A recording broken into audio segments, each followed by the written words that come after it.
Compost खाद इस प्रकार से तैयार करते हैं हम, जो कि हम मंदिरों से जो भगवान के जो फूल चढ़ते हैं उन फूलों का अपघटित इस प्रकार से करते हैं, जो वापस ये वर्मी कंपोस्ट के रूप में गोबर की खाद, कचरा वगैरह जो है, तो गौ माता का गोबर वगैरह है इसमें, और इस प्रकार से हम इस सभी को एकत्रित करते आते हैं, कर देते हैं, जिससे अलचे उधर से अलचे इसमें छोड़ रखे हैं, जो खाकर वर्मी कंपोस्ट तैयार करते हैं हमारी।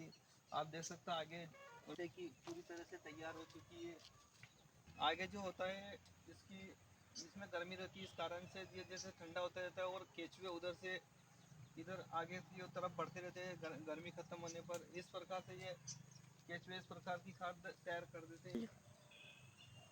ये इधर से केचुए खाते खाते उधर निकल जाएंगे, जो कि ये पूरी वर्मी कंपोस्ट तैयार खाद इस प्रकार से तैयार हो गई है। ये इसमें केचुए भी है जो इधर से आगे तरफ जाते रहेंगे। तो वर्मी कंपोस्ट ये जो फूलों से और गोबर खाद से नहीं कूड़े कचरे से बनाई गई है, एक विशेष इसमें शक्ति होती है, अद्भुत होती है।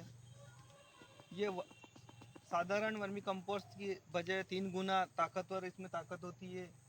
जो अब की बार हमने मक्का, सोयाबीन वगैरह सब इसी से की है, वर्मी कंपोस्ट से ही तैयार डालकर तैयार की है।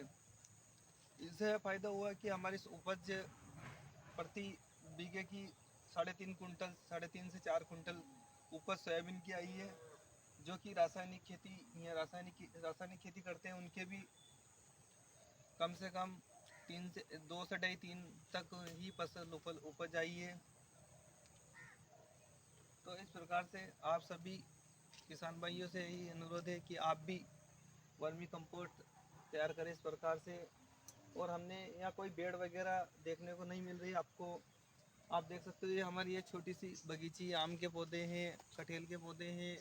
इस प्रकार से इसी बगीचे में हम तैयार करते हैं। हमने बेड़ भी बना रखी उधर, पर बेड़ में भी हमने खाद डाल रखा।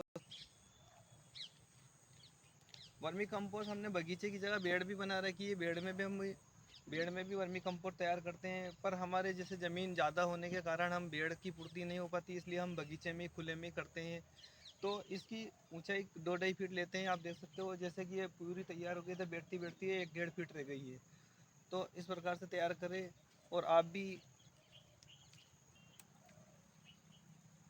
इससे वर्मी कंपोस्ट से फ़ायदा होता है कि एक तो रासायनिक खाद यूरिया डीएपी का उपयोग नहीं करना होता है, और हमें हर साल कम से कम पहले जो आज हम 20 बीघे की वर्मी कंपोस्ट से खेती कर रहे हैं, जो कि हमारा साल भर का फ़ायदा कम से कम लाख से 1.25 लाख रुपये बचत होते हैं।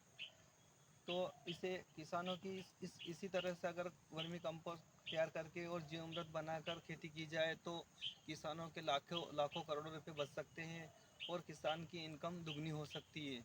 और पैदावार शुरू साल लगभग थोड़ी कम होती है, उसके बाद कोई ज़्यादा फर्क नहीं पड़ता है। अगर बीघे के अगर 10 कुंटल गेहूँ हो रहे हैं तो लगभग 8 कुंटल होते हैं शुरू साल। तो बस इससे ही कम होता है, इससे ज़्यादा कुछ भी कम नहीं होता है। और वो फसल जो कम होती है उसको महंगे भाव में चली जाती है।